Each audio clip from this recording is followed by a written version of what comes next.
tapa doeria menos.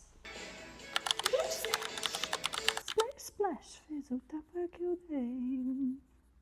Nele dentro dos... Todo mundo...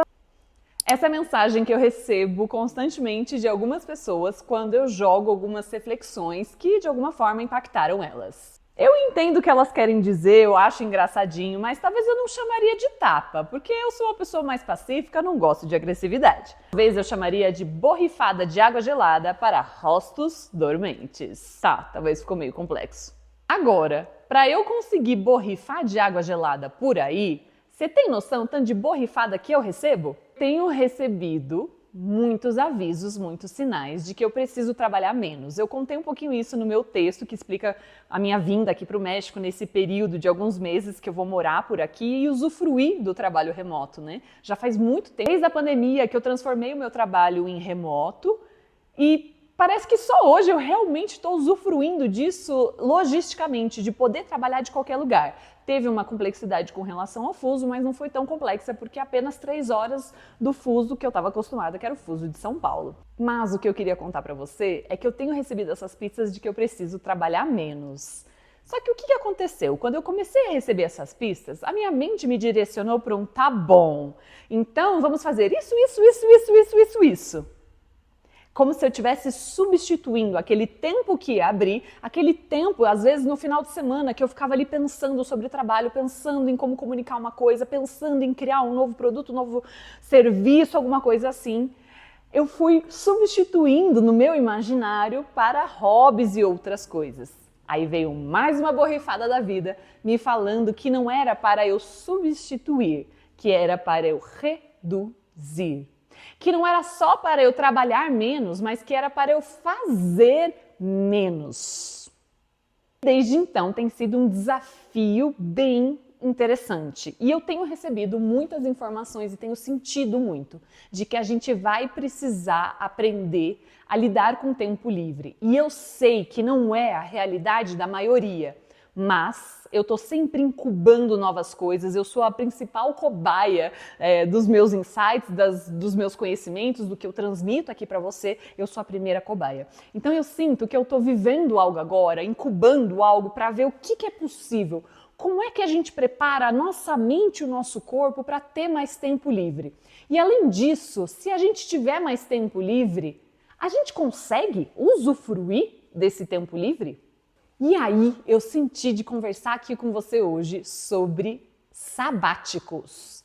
Você já cogitou a possibilidade de você tirar um sabático? De novo, eu sei que não é viável para muitas pessoas, mas para algumas pessoas é viável financeiramente, fazendo alguns ajustes, porque a gente sempre consegue reduzir custo de vida. Primeira coisa, que um sabático não precisa ser viajando o mundo. Para algumas pessoas pode ser, para outras ela pode viajar de forma mais low cost no Brasil, ou ficando na casa de amigos ao longo do Brasil e não gastando com hospedagem, ou ela pode não viajar e fazer alguns experimentos. Tem N possibilidades. Mas qual que é a principal intenção do sabático? Na verdade, você tira da forma que você quiser. Eu vou te trazer algumas recomendações, sugestões e também alguns insights observando várias pessoas que tiraram sabáticos ao longo desses últimos anos, como eu tenho observado tanto na minha rede social, digo nos meus amigos e pessoas que eu conheço, tanto com as pessoas que eu acompanho profissionalmente. Mas antes de falar de sabático, eu queria falar de férias. Você já reparou o que acontece quando a gente sai de férias, em especial quando a gente sai de férias para descansar? Quando alguém que eu estou acompanhando, que está batendo cabeça com uma decisão, eu não sei se eu vou pelo caminho A ou B, ou A ou B, e ela fica ali batendo na tecla e ela não consegue ganhar clareza, e ela fala assim para mim, eu vou tirar férias, marquei, eu estou querendo descansar. Uma parte minha lá dentro fala, yes! Por quê? Porque eu tenho certeza que algo nessas férias vai acontecer. O que acontece quando a gente vai de férias? A gente se afasta da nossa realidade e, de novo, não precisa ter viagem. Mas o fato de você não ter uma rotina de trabalho, não ter uma rotina de atividades que você tem que entregar para alguma pessoa, se você consegue vivenciar isso nas suas férias, você consegue acessar um estado mental de relaxamento. Você já parou para perceber o que acontece quando a nossa mente está relaxada? E quando a gente não precisa se ocupar com afazeres do dia a dia? O que acontece com a nossa mente, com a nossa experiência interior? A gente mergulha dentro e começa a acessar algumas coisas. Para algumas pessoas, esse primeiro momento pode ser bastante desconfortável, porque tudo aquilo que estava no emocional nosso, que a gente não trabalhou, vai para a superfície. Aquela vozinha que a gente anestesiava se mantendo extremamente ocupado, ela começa a aparecer. Mas depois que a gente passa por essa coisa mais densa, começam a vir insights, ideias, clareza. Quando a mente está relaxada, ela consegue fazer conexões que uma mente cansada jamais conseguiria. Ela acessa um estado de clareza que vem assim, é isso. Lembra a última vez que você estava se batendo com uma decisão e veio aquele momento de clareza que você falou, é isso. Por mais desafiador que foi depois implementar a decisão. Mas eu tô falando no ponto onde você decide mentalmente. Então, muitas pessoas quando vão de férias, elas acessam esse insight e elas voltam.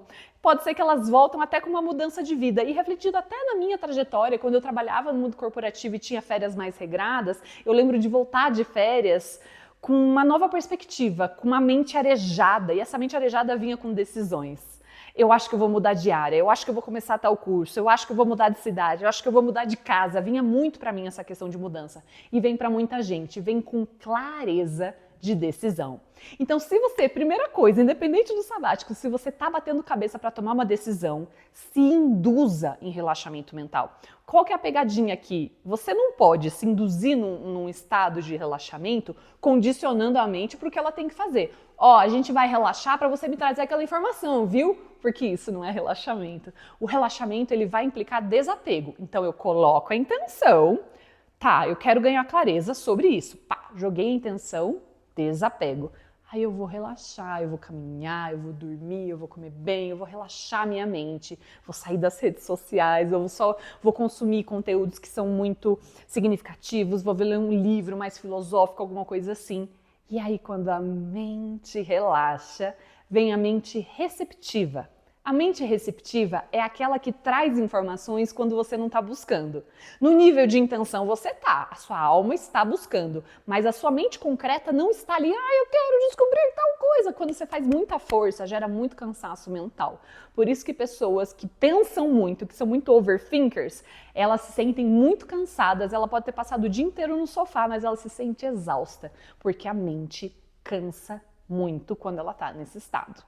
Então, na mente receptiva, vem a informação, que é aquela coisa muito comum que a gente fala de ter ideias no banho. É muito parecido com isso. Então, vamos imaginar o sabático como um período em que você decide não trabalhar. Tem toda essa complexidade financeira para que você se organize. Como é que eu organizo as minhas finanças para não só não receber de trabalho, como a maioria das pessoas, exceto se você tem uma renda passiva, que é a minoria dos casos, eu tenho que me organizar para não receber de trabalho e para pagar os meus custos de vida. Aqui nos custos de vida a gente consegue flexibilizar. Então, quando eu estava no meu semi-sabático, como eu gosto de chamar, eu estava num período nômade, então eu não gastava com aluguel, eu ficava indo na casa das pessoas, meus amigos me recebiam, então eu migrava de casa em casa e eu não tinha muito custo, meu custo de vida reduziu muito. Não tinha tanta qualidade de vida para várias coisas, foi um período de maior contenção, mas eu estava vivendo tanta criatividade, tanta liberdade, que aquilo não parecia escasso naquele momento da minha vida. Então, às vezes a gente está acostumado a ter um padrão de vida e a gente consegue flexibilizar muito mais, especialmente se a gente for para uma aventura e para uma jornada. Claro, a gente pode pensar o básico ali, que não afeta a nossa saúde, enfim, tem isso aí para você pensar. Então existe esse desafio financeiro. Mas o que eu vejo na maioria das pessoas com quem eu convivo, que até tem um dinheiro guardado, que poderia usar para esse período, pode ser 1 mês, pode ser 2 meses, pode ser 3 meses, pode ser 6 meses, pode ser 1 ano, não importa. O que pega é o medo de não receber e de não ter dinheiro. É uma ousadia financeira no campo emocional. Então, ter dinheiro e ter medo de não ter dinheiro são experiências diferentes e que a gente precisa trabalhar de formas diferentes. Mas eu não vou me aprofundar muito nesse tema, que ele é gigantesco. Talvez em outro vídeo. E aí eu percebo que tem uma diferença muito grande entre quem passa por um sabático compulsório ou voluntário. É esse o termo? Quando você é obrigado a tirar um sabático e quando você quer. Quando a gente quer, por mais desafiador que seja, você escolheu estar naquele período. Agora, quando é forçado, é quando, por exemplo, você é demitido da empresa ou alguma movimentação que você tem que ficar sem o seu trabalho. O que acontece? Tem pessoas que ficam 1 ano sem trabalhar, 6 meses sem se recolocar. Mas o que eu percebo é que elas batem tanto a cabeça, porque é tão sofrido o medo de não ter emprego, que se ela soubesse que ela ficaria 6 meses sem trabalhar e que viria um trabalho depois, poderia gerar ansiedade pelo tamanho, mas seria mais fácil do que lidar com a incerteza e o medo de nunca mais ter um trabalho, que é uma coisa meio maluca da gente pensar, mas no emocional é isso que acontece. As pessoas ficam com muito medo de não ter trabalho, de não ter dinheiro, e dá super para entender por todo um histórico, tudo que a gente aprendeu e tudo que a gente viu também dos nossos antecedentes. Então, estar procurando emprego e não conseguir um emprego é muito cansativo, é muito estressante, gera muita ansiedade. E é um período onde o tempo é completamente desperdiçado, porque gasta muita energia. Então, quando a gente consegue planejar e intencionar um sabático, eu percebo que é um período mais bem aproveitado do que o período onde a pessoa fica ali batendo cabeça. Ela não consegue usufruir do tempo livre. Imagina uma pessoa que a vida inteira trabalhando pegado, aí de repente ela não trabalha, ela vai ficar 3 meses sem trabalhar. Imagina quanto tempo livre essa pessoa tem. Agora, eu posso te garantir, eu tenho certeza que pode existir alguma romantização na sua cabeça, se você nunca teve tempo livre. Nossa, é maravilhoso ter tempo livre. Presta atenção, são poucas as pessoas que sabem usufruir do tempo livre, porque o que acontece é que ativa muita culpa, muita cobrança. Você começa a se cobrar de fazer coisas que não deveria, aí você patina porque você se cobra, mas também não realiza nada. É um bololô. Por isso que eu volto no tema. Nós precisamos aprender a usufruir do nosso tempo livre. Não importa o tamanho. Talvez para você vai ser 1 hora na semana o seu tempo livre, talvez para outras pessoas vai ser mais, mas a gente vai precisar aprender a lidar com o tempo livre para conseguir acessar outros lugares, outras coisas dentro de nós que a gente não está acessando porque estamos muito condicionados. Então, se você puder escolher por um sabático, eu diria que você vai conseguir usufruir melhor. Mesmo assim, você vai ter vários desafios. Então, prepare-se para o seu sabático financeiramente, claro, mas também emocionalmente. Começa a mostrar para você que é possível ter tempo livre.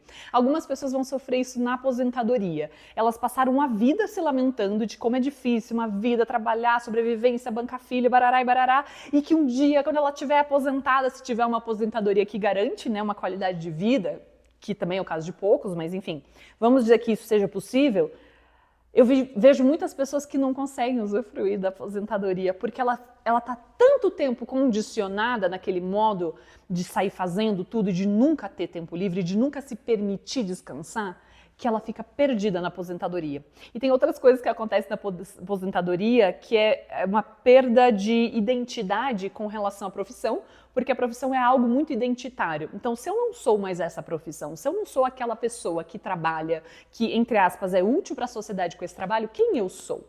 Qual é o meu valor como uma pessoa aposentada? E aí, se isso for aproveitado para autoconhecimento, é um período muito rico. Então, quem sou eu quando eu não estou trabalhando? Ou quem sou eu quando eu não estou fazendo muitas coisas para os outros? Qual é o meu valor? E isso também acontece numa proporção quando a gente sai para um sabático. Qual é o teu valor quando você não está trabalhando? Tem o aspecto financeiro e tem esse aspecto também de gerar valor. Você consegue entender que você tem valor, que você é valioso, mesmo quando você não está fazendo 1 milhão de coisas? Presta bem atenção. Observa. O que eu recomendaria se você tem vontade de fazer um sabático? Planejar um sabático para você acessar um estado mental e emocional profundo, que você não acessaria por ter uma lista de tarefas muito gigante.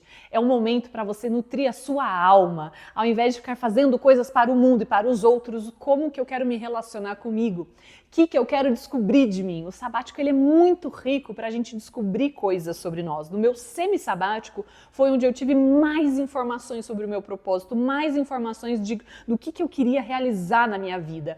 e insubstituível o nível de acesso que eu tive ali. De novo, não precisa ser por um sabático, mas caso você tenha vontade, eu tô aqui para te estimular a fazer esse sabático que pode ser riquíssimo. Então a gente aprendeu que a gente tem valor fazendo muita coisa, né? Em São Paulo, especialmente, onde eu moro, morava, enfim, tem a minha base, não sei mais, onde eu passei muito tempo da minha vida. Tem essa coisa de conhecer alguém e perguntar o que a pessoa faz. A profissão é muito identitária, o que você faz é muito identitário. Você consegue se apresentar para alguém e falar que você não está trabalhando? Vem culpa? Vem vergonha? Vem julgamento? Antes disso, quando você vê alguém que não está trabalhando, vem culpa? Vem julgamento? Olhando para o outro? Vem cobrança de que o outro deveria estar trabalhando? Agora eu vou te contar uma parte muito bonita de quem consegue viver a vida. Aqui a reflexão é, se eu não vou dedicar muito tempo para o meu trabalho, vamos dizer nesse sabático, pode ser 2 meses, 3 meses, 4 meses, não importa. Como que eu vou viver a minha vida? O que eu vou fazer da minha vida? O que fazem as pessoas que têm tempo livre, que não têm trabalho? O que elas fazem? E aqui, de novo, eu vou te provocar. Pode ser que a sua mente está falando, se eu tivesse não sei quantos mil dinheiros, eu faria uma viagem de luxo. Não. Pensa em coisas simples. Que é ter tempo livre, acordar com calma, olhar para o céu, coisas que são acessíveis para você hoje. Tudo bem se você pode fazer uma viagem para a Itália, mas se você não pode hoje, como é que você aproveita os recursos que você tem?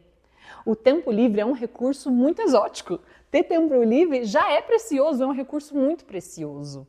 Eu vou te contar de uma parte muito bonita que me inspirou muito a conversar com um amigo meu. É um amigo meu que entrou em sabático em janeiro e está viajando desde então e vai viajar por 7 meses. No caso dele, ele teve condição, ele não mora no Brasil, então tem uma questão monetária que facilita também. De novo, cuidado para não se comparar. Mas ele foi viajar para vários lugares e ele foi me contando. Eu conversei com ele esses dias, ele me mandou 3 áudios de 8 minutos. Isso para minha pessoa não é muita coisa. Eu estou acostumada a muitas conversas, muitas minutagens. Para mim isso é um lugar muito comum. Viver conversando me dá muito prazer. O que eu quis dizer com 3 áudios de 8 minutos é que para mim não é muita coisa. Só que a riqueza dos áudios dessa pessoa me tocaram num nível muito profundo. Então é um amigo meu que está num sabático, acabei de descobrir, mandando mensagem para ele, e ele está agora em Bali, que é um lugar que eu quero muito conhecer. E eu falei, uau! E aí eu vi os áudios dele. E eu confesso pra você que eu vi várias vezes, e eu anotava, e eu sentia, e eu voltava e escutava de novo, e respondia, e voltava e anotava, e o áudio dele era tão rico, era tanta vida que ele transmitia ali, que eu falei, caramba, a gente pode acessar muita vida, né? O que é uma vida de humano, além de trabalhar e pagar conta? Eu tô falando trabalhar de um nível assim automático, tá? O que nos move como ser humano? O que a gente pode usufruir nessa jornada de ser humano? E os áudios dele eram tão ricos de vida. Aí eu falava, gente, essa pessoa ela tá vivendo por inteiro. Ela tá vivendo assim, completo, sabe? E experiências muito profundas. Então eu já tinha conexão com esse amigo, então eu já me animava de conversar com ele.